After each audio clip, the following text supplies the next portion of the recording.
لیکن خدا ہمیں فتح دے رہا ہے. کیوں؟ کیونکہ ہم نے اللہ پر ایمان کیا ہے. خدا مظلوم کا ساتھ دیتا ہے.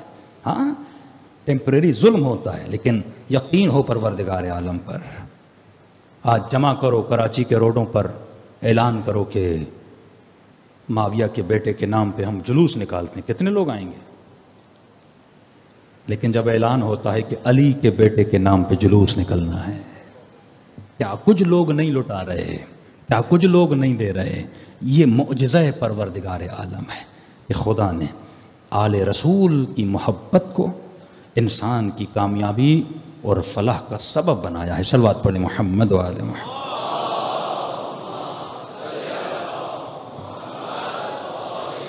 محمد وعجل فرجہم. تو بڑی سختی سے آپ کو پیش آنا چاہیے جو لوگ امام حسین کی محنتوں پہ پانی پھیرنا چاہتے ہیں، جو نوحیں بھی پڑھیں بدکاریاں بھی کریں. ہمیں زندگی میں ایک ہی دعوت ملی تھی، مجھے پتہ نہیں تھا، لیکن جب دعوت ملی ہم نے مجلس پڑھی تو ایک عجیب سا ماحول تھا، مکس گیدرنگ، خواتین یہ وہ. اب ظاہر ہے مولانا مجلس پڑھتا ہے، لوگ نیاز بھی دیتے ہیں. وہ جب نیاز دینے آئے تو مجھے پتہ چلا کہ یہ تو دن رات ٹی وی پہ گانے گاتے ہیں، ان کا تو کام ہی گانا گانا ہے. اب تقاضا تھا وہاں پہ ہم نے لے لیا، لیکن ہمیں پتا تھا یہ پیسے کیا ہیں؟ حرام کی کمائی کے پیسے ہیں. ایسے مولویز پڑھتے ہیں، پیسے بھی لے کے آتے ہیں، پھر وہی شکم میں ڈال دیتے ہیں. لقمہ حرام جس شکم میں چلا جاتا ہے انسان کا وجود نجس ہو جاتا ہے. لیکن لوگوں نے مجلس کو رسم بنایا ہوا ہے اور کیا جا رہا ہے کہ محرم کے ایام میں نوحیں پڑھو اور کسی اور ایام میں گانے پڑھو. یہ آپ کی ذمہ داری ہے کہ آپ جو پاک ذکر ہے، جو پاکوں کا ذکر ہے، اس میں نجس لوگوں کو انہوں نے نہ دیا جائے. صلوات پڑھیں محمد و آل محمد.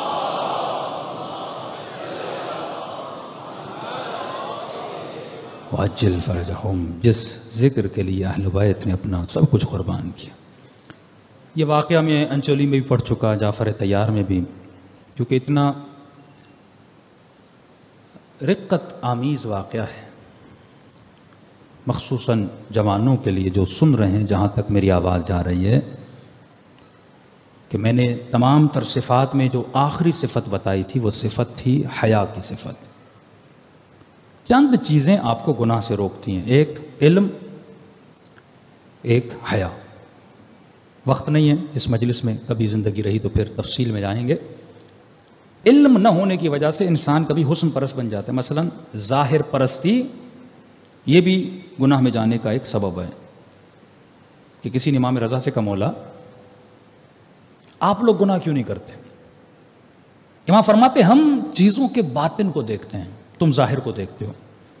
مثال کے طور پہ ایک ریشمی کا نرم کپڑا ہے، آپ ہاتھ لگاؤ تو آپ کو مزہ آئے، اور ایک چھوٹی سی ڈبی میں کوئی نجاست ڈال دے، اس کو دوسری ڈبی میں ڈالے، پھر اس کو اس کپڑے میں ڈالے، لپیٹ کے خوشبو لگائے، آپ کہے گو کیا کپڑا ہے، کیا خوبصورت ہے.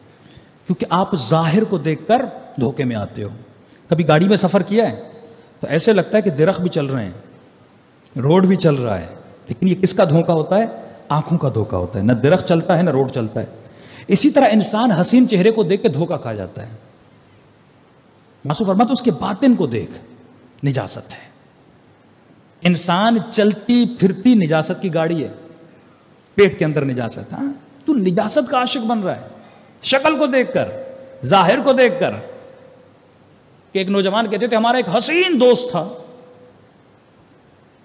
سارے لوگ اس پہ عاشق تھے، اتنا حسین تھا. کہ جب مر گیا دفن کر کے آ گئے، ماں باپ نے شکایت کی کہ اس کو ہمارے بیٹے کو شاید زہر ملا ہے. پھر پولیس نے پوسٹ مارٹم کیا، کہا ہم سب گئے اس کو دیکھنے کے لیے، لیکن جب قبر کھلی اتنی بدبو آ رہی تھی اس کے بدن سے، جس کے حسن پہ لوگ ترستے تھے، کہ ہم دور دور بھاگ گئے. تو ایک صفت ظاہر بھی نہیں، دوسری صفت حیا. اگر حیا ہو بندے کے وجود میں، یہ کبھی اللہ کے حضور میں گناہ نہیں کرتا. ہر بنے حیا کی وجہ سے. یہ حیا حر تھا. کس کا حیا؟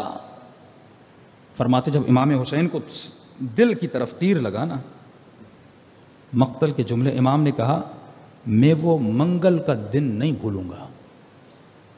جس دن مسلمانوں نے میری ماں کا حیا نہیں کیا تھا. عجیب نہیں ہے؟ پیر امام حسین کو لگ رہا ہے لیکن مولا یاد اپنی اماں زہرا کی مصیبت کو کر رہے. فرمایا اگر وہ بے حیائی نہ ہوئی ہوتی تو آج کربلا میں حسین پر تیر نہ چلتے. جب تو بے حیائی کی ابتدا کرتا ہے نا پھر اس کو عروج بھی ملتا ہے, پھر اس کے اینڈ تک بھی تو جاتا ہے. تبھی فرمایا مومن کی نشانی ہے یہ گناہ کا خیال بھی نہیں کرتا. کس سے حیا کرتا ہے؟ سیدہ فاطمہ سے حیا کرتا ہے. لیکن جس میں حیا نہیں وہ مجلس میں آ کے بھی گناہ کرتا ہے, نگاہ حرام میں مبتلا ہوتا ہے.